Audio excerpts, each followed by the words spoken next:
Hey guys, Assalamualaikum. Welcome to my new vlog.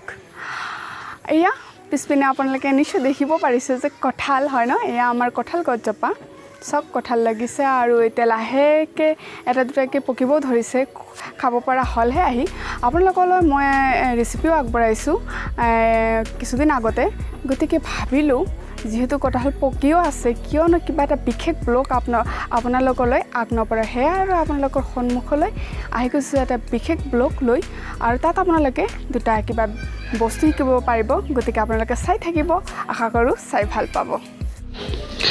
কঁঠাল যদি পকিছে আপোনালোকৰ গছৰ আৰু যদি বহু ওপৰলৈকে লাগিছে তেতিয়াহ'লে কেনেকৈ পাৰিব কাৰণ কঁঠালটো বহুত বেছি ৱেইট হয় চ' টেনশ্যন কৰিবলগীয়া একো নাই মই যে আপোনালোকক দেখুৱাই দি আছোঁ যে কঁঠালটো কোনটো প্ৰচেছত পাৰিব আৰু এনেদৰে পাৰিলে নিশ্চয় সুবিধা হ'ব বুলি মই আপোনালোকক দেখুৱাই আছোঁ চাওক কঁঠাল গছজোপা কিমান ওপৰলৈকে আমাৰ কঁঠাল লাগিছে চ' চাওক ৰছীৰ সৈতে চাওক মোনা এটা বান্ধিছে আৰু এনেদৰে তলত আব্বাই থাকি ওপৰলৈকে দি দিছে আৰু সৰু লৰা এটা উঠিছে তেনেদৰে কাটি মোনাটো সোমাই দিব আৰু তললৈকে আব্বাই টানি দিব চাইছে ন যে কঁঠাল পাৰিছে ইয়াৰো একো ৰিস্ক নাথাকিল লগতে কঁঠালটোৰো একো ৰিস্ক নাথাকিল কাৰণ যেহেতু পকিছে কাৰণ অলপমান ওপৰৰ পৰা যদি পৰে তেনেকৈ ফাটি যাব আৰু তেনেকুৱা কঁঠাল খাই ভাল নালাগে একেবাৰে ফাটি যাব চ' এনেদৰে পাৰিব নিশ্চয় সকলোৰে সুবিধা হ'ব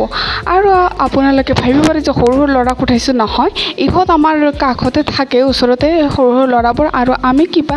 চালে সেইটো আমি নাপাৰোঁ সিহঁতক নামাতো কেতিয়াও সিহঁতে নিজে আহি মাতি থাকিব যে আমাৰ নাৰিকল ঝুনা হৈছে কিবা তামোল পাৰিব লাগে পাণ পাৰিব লাগে অন্যথা যিকোনো ফল আম তেনেকৈ কঁঠাল পাৰিব লাগে বুলি সিহঁতেই আহি বাৰ বাৰ মাতি থাকে মানে সিহঁতৰ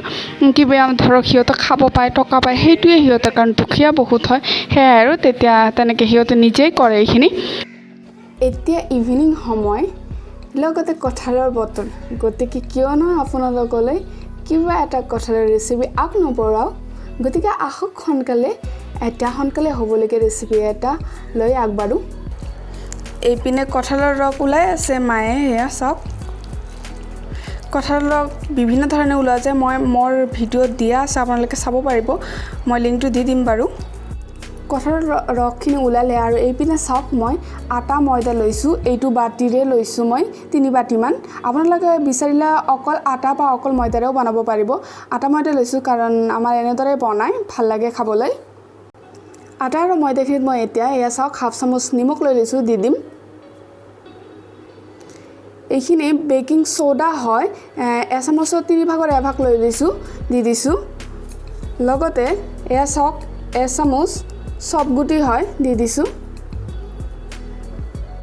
গুটিখিনি মিক্স কৰি ল'ব আপোনালোকে এতিয়া আটা আৰু ময়দাখিনিত ওলাই লোৱা কঁঠালৰ ৰসখিনি দিম অলপ অলপকৈ দিব কাৰণ একেবাৰে দিলে বেছি তেলতেলীয়া হ'ব পাৰে এয়া চাওক এতিয়া এয়া হাতেৰে ভালদৰে মিক্স কৰি ল'ব আপোনালোকে বিচাৰিলে চামুচৰ সহায়েৰেও মিক্স কৰিব পাৰিব আমি ঘৰত সচৰাচৰ হাতেৰে মিক্স কৰোঁ কাৰণ হাতেৰে কমফৰ্ট হয় এয়া মায়ে মিক্স কৰি আছে এয়া মিক্স কৰি আছে পানী এতিয়াও দিয়া নাই যদি প্ৰয়োজন হয় অলপমান দিম মানে আপোনালোকে বিচাৰিলে অকল কঁঠালৰ ৰসেৰেও বনাব পাৰে এয়া অলপমান দি দিম পানী অলপকৈ দিব দেই মই ইয়াত এতিয়ালৈকে চেনি এড কৰা নাই কাৰণ আগতে কঁঠালৰ ৰসখিনিৰে মিক্স কৰি লৈছোঁ কাৰণ কিমানখিনি মিঠা সেই পৰিমাণৰ চাইহে চেনি এড কৰিম আৰু যিহেতু কঁঠালটো মিঠা হয় মোৰ চেনেলত কঁঠালৰ আন কিছুমান ৰেচিপি দিয়া আছে আপোনালোকে চাই ল'ব লিংক দি দিম এইবাৰ যিহেতু মই কঁঠালৰ মালপোৱা আগবঢ়া নাই সেইবাবে এইবাৰ কঁঠালৰ মালপোৱা আপোনালোকলৈ আগবঢ়ালোঁ এতিয়া মই চেনি দি দিম এয়া চাওক বহুত বেছি চেনি দৰকাৰ নহয় এইখিনি আটা ময়দাত 5-6 চামুচমান লাগে চাহ খোৱা চামুচেৰে এয়া যিহেতু মানে কঁঠালটো মিঠা হয় আপোনালোকে এবাৰ চেক কৰি ল'ব যে কিমান মিঠা তাৰ পাছতহে চেনি এড কৰিব আমিও এনেদৰে চেক কৰিহে চেনিটো দি দিছোঁ কঁঠালৰ মালপোৱাৰ বেটাৰৰ কনচিষ্টেঞ্চিখিনি এনেকুৱা হ'ব লাগিব এয়া চাওক বহুত বেছি পাতল হোৱা নাই কিন্তু চাইছে ন আপোনালোকে মালপোৱাৰ বেটাৰখিনি ৰেডি হৈ গ'ল আৰু এইপিনে চাওক কেৰাহী মই গৰম দি দিছোঁ ৰিফাইন অইল দি দিছোঁ ৰিফাইনখিনিও গৰম হৈ আহিল আৰু ৰিফাইনৰ পৰিমাণটো অলপ বেছি লাগে কঁঠালৰ যিকোনো ৰেচিপি বনালে মানে পিঠা চিঠা বনালে ৰিফাইনখিনি গৰম হৈ আহিছে এতিয়া মালপোৱাখিনি ফ্ৰাই কৰিম আমি এয়া এনেদৰে আপোনালোকে বিচাৰিলে চামুচেৰে দিব পাৰে বেটাৰখিনি দিয়াৰ সময়ত আপোনালোকে ফ্লেমটো ল' কৰিব এয়া চাওক অলপ কালাৰিং হৈয়ে আহিছে এয়া চাওক ৰঙচুৱা হৈ আহিছে এতিয়া ওলোটাই দি আছে মালপোৱাখিনি আপোনালোকে মিডিয়াম টু ল' বা ল' মিডিয়াম ফ্লেমত ফ্ৰাই কৰিব কাৰণ নহ'লে আপোনালোকৰ মালপোৱাখিনি বাহিৰত ৰংচঙীয়া হৈ পৰিব আৰু ভিতৰত কেঁচা থাকি যাব চাইছে ন মালপোৱাখিনি কিমান ধুনীয়াকৈ ফুলিছে এতিয়া হৈ গ'ল এতিয়া প্লেট এখনত উঠাই ল'ম মালপোৱাখিনিৰ পৰা তেলখিনি ভালদৰে নিগৰিবলৈ দিব কাৰণ কঁঠালৰ যিকোনো ৰেচিপিত বহুত বেছি তেল টানে সেয়াই আৰু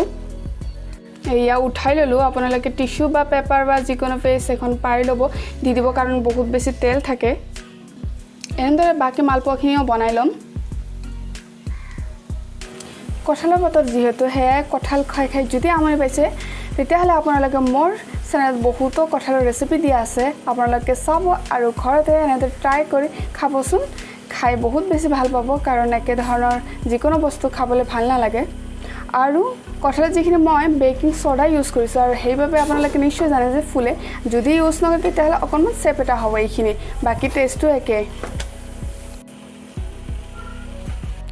কঁঠালৰ মালপোৱাখিনি মোৰ ফ্ৰাই কৰা হৈ গ'ল এয়া চাওক কিমান ধুনীয়া লাগিছে নহয়নে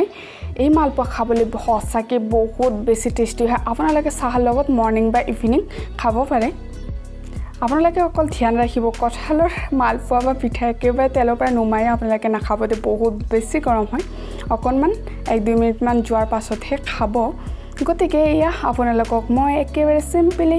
কঁঠালৰ মালপোৱা বনাই দেখুৱালোঁ বহুত বেছি সহজ হয় ৰেচিপিটো বনাবলৈ আপোনালোকে এনেদৰে ট্ৰাই কৰিবচোন কঁঠালৰ বতৰ যিহেতু সেয়াই আৰু